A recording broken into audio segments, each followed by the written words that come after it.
நண்பர்கள் அனைவருக்கும் வணக்கம். நான் சத்யன். நான் செபி ரெஜிஸ்டர்ட் ஃபினான்ஷியல் அட்வைசர் கிடையாது. இங்கே நான் ஷேர் பண்ணுற என்னோட வியூஸ் எல்லாமே ஃபார் எஜுகேஷனல் பர்பஸ் ஒன்லி. இந்த வீடியோவில் நம்ம ஒரு இண்டிகேட்டரை பற்றி பார்க்க போகிறோம். இந்த இண்டிகேட்டர் எப்படி ஒர்க் ஆகுது அப்படின்னாக்கா, பைவோட்ஸ் ரேஞ்சை பேஸ் பண்ணி தான் இந்த இண்டிகேட்டர் ஒர்க் ஆகுது. இந்த இண்டிகேட்டரில் கிட்டத்தட்ட ஒரு 5-6 ஸ்ட்ராட்டஜி இருக்குது. அதை பேஸ் பண்ணி தான் நான் இந்த இண்டிகேட்டரை க்ரியேட் பண்ணியிருக்கேன். சப்போஸ் நீங்கள் சீக்ரெட்ஸ் ஆஃப் பைவோட் பாஸ் அப்படின்ற புக் படிச்சிருந்தீங்க அப்படின்னா, அந்த புக்கில் ஃப்ராங்க் ஒச்சாவோ பைவோட்ஸ் ரேஞ்சை பற்றி ரொம்ப கிளியராக சொல்லியிருப்பார். அந்த ரேஞ்சை யூஸ் பண்ணி எப்படி நம்ம ட்ரேட் பண்ணலாம் அப்படின்றத பேஸ் பண்ணி ஒரு இண்டிகேட்டர் நான் க்ரியேட் பண்ணியிருக்கேன். இந்த இண்டிகேட்டரோட டெமோ தான் இந்த வீடியோ. இந்த இண்டிகேட்டர் யூஸ் பண்ணுறதுனால ட்ரெண்டை உங்களால் ஓரளவுக்கு ஈஸியாக ஐடென்டிஃபை பண்ண முடியும். எந்த இடத்துல என்ட்ரி ஆகணும், எங்கே எக்ஸிட் ஆகணும் அப்படின்றத ஓரளவுக்கு கிளியராக புரிஞ்சிக்க முடியும். அதே போல் நீங்கள் ஒரு செல்லராக இருந்தீங்க அப்படின்னா, இந்த இண்டிகேட்டரை பேஸ் பண்ணி உங்களால் ஒரு ஸ்ட்ராங்கிள் போட்டு ஈஸியாக ப்ராஃபிட் பண்ண முடியும். ஓகே, இப்போ இந்த இண்டிகேட்டர் எப்படி ஒர்க் ஆகும் அப்படின்றத நம்ம டெமோ பார்க்கலாம். இந்த இண்டிகேட்டர் பேர் டைனமிக் பைவோட்ஸ். ஆல்ரெடி நீங்கள் சிபிஆர் பற்றி தெரிஞ்சிருந்தது அப்படின்னா இதை புரிஞ்சிக்கிறதுக்கு ரொம்பவே ஈஸியாக இருக்கும். இது பார்த்தீங்கன்னா இதுதான் இந்த சென்ட்ரல் பைவோட் ரேஞ்ச். இந்த மேலே இருக்கிற black dots top central pivot, கீழே இருக்கிறது பாட்டம் சென்ட்ரல் பைவோட்டு, இந்த ப்ளூ கலரில் இருக்கிறது பைவோட் லைன். அதே போல் இங்கே இருக்கிறது பார்த்தீங்கன்னா இது சப்போர்ட் 1, இது சப்போர்ட் 2, சப்போர்ட் 3. அதே போல் இது ரெசிஸ்டன்ஸ் 1. இங்கே தான் நம்ம ஒரு சேஞ்ச் பண்ணுறோம். என்ன அப்படின்னாக்கா, இந்த இண்டிகேட்டர் அன்னைக்கு கரண்ட் டேக்கு அப் ட்ரெண்டா டவுன் ட்ரெண்டா அப்படின்றத ஃபஸ்ட்டு 15 மினிட்ஸில் டிசைட் பண்ணும். அப்போ ஃபஸ்ட்டு 15 மினிட்ஸில் டிசைட் பண்ணும்போது அதுக்கான லைன்ஸ் நமக்கு ஃபார்ம் ஆகும், பைவோட் லைன்ஸ். எப்படி அப்படின்னாக்கா, அன்றைக்கி சப்போஸ் டவுன் ட்ரெண்ட் அப்படின்றத இண்டிகேட்டர் ஐடென்டிஃபை பண்ணுது அப்படின்னா, மேலே ரெசிஸ்டன்ஸ் 1 தான் ஃபார்ம் ஆகும்.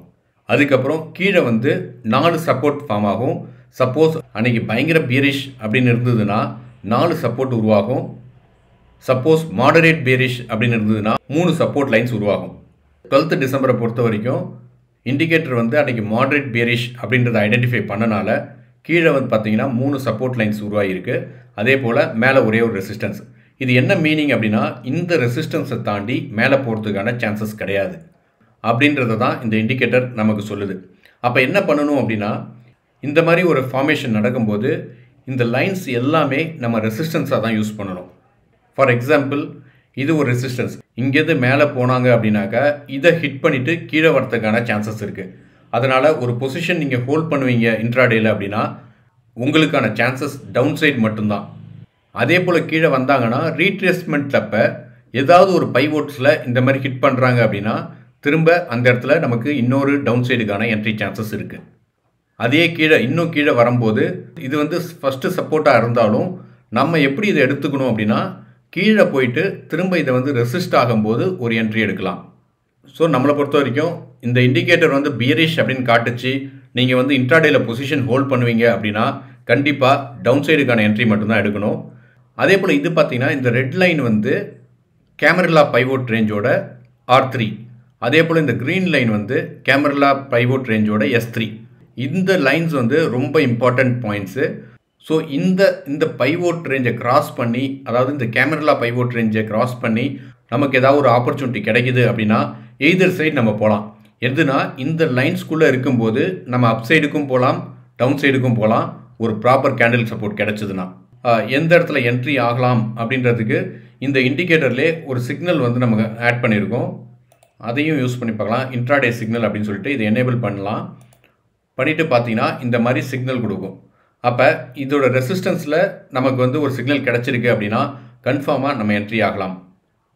நீங்கள் ஸ்கேல்பிங் பண்ணுவீங்க அப்படின்னாக்கா ஈஸியாக இந்த மாதிரி ஒரு சிக்னல் கிடைக்கும் போது என்ட்ரி ஆகலாம்.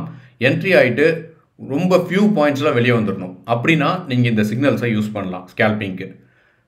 அப்படி இல்லைன்னா எகெயின்ஸ்ட் த ட்ரெண்ட் எடுக்கவே கூடாது. சிக்னல் வந்தாலும் ட்ரெண்டு சைடான ஒரு சிக்னல் கிடைச்சா மட்டும்தான் நம்ம என்ட்ரி ஆகணும். சப்போஸ் ஆப்போசிட் சைடு கிடைக்குது அப்படின்னா நம்ம என்ட்ரி ஆகக்கூடாது. அப்படி என்ட்ரி ஆகுறீங்க அப்படின்னா ஸ்கேல்பிங் மாதிரி போயிட்டு இமிடியேட்டாக வெளியே வர்றதை பார்க்கணும். அதே போல் பார்த்தீங்க அப்படின்னா, சப்போஸ் இந்த பைவோட் ரேஞ்சுக்கு மேலே ஒரே ஒரு ரெசிஸ்டன்ஸு, ஒரே ஒரு சப்போர்ட் வருது அப்படின்னா இந்த இண்டிகேட்டர் என்ன ஐடென்டிஃபை பண்ணியிருக்கு அப்படின்னா அன்னைக்கு சைட்வேஸ்க்கான சான்சஸ் இருக்குது அப்படின்றதுனால தான் ஒரு சப்போர்ட்டு ஒரு ரெசிஸ்டன்ஸ் மட்டும் க்ரியேட் ஆகிருக்கு. சப்போஸ் அன்றைக்கி சைட்வேஸ் மூவ்மெண்ட்டுக்கான சான்சஸ் இருக்குன்னா நம்ம அவாய்ட் பண்ணுறது நல்லது. நீங்கள் பாருங்கள், அப்படியே இந்த ஹிஸ்ட்ரி பார்த்துக்கிட்டே வாங்க. இங்கே பார்த்தீங்கன்னா இண்டிகேட்டரோட பைவோட் ரேஞ்சை தாண்டி என்றைக்குமே பெருசாக வெளியே போகல. மைல்டாக போனாலும் திரும்ப கீழே வந்திருக்காங்க. இந்த பைவோட் ரேஞ்சுக்குள்ளே தான் ட்ராவல் ஆகியிருக்காங்க. நீங்கள் பாருங்கள் அப்படியா.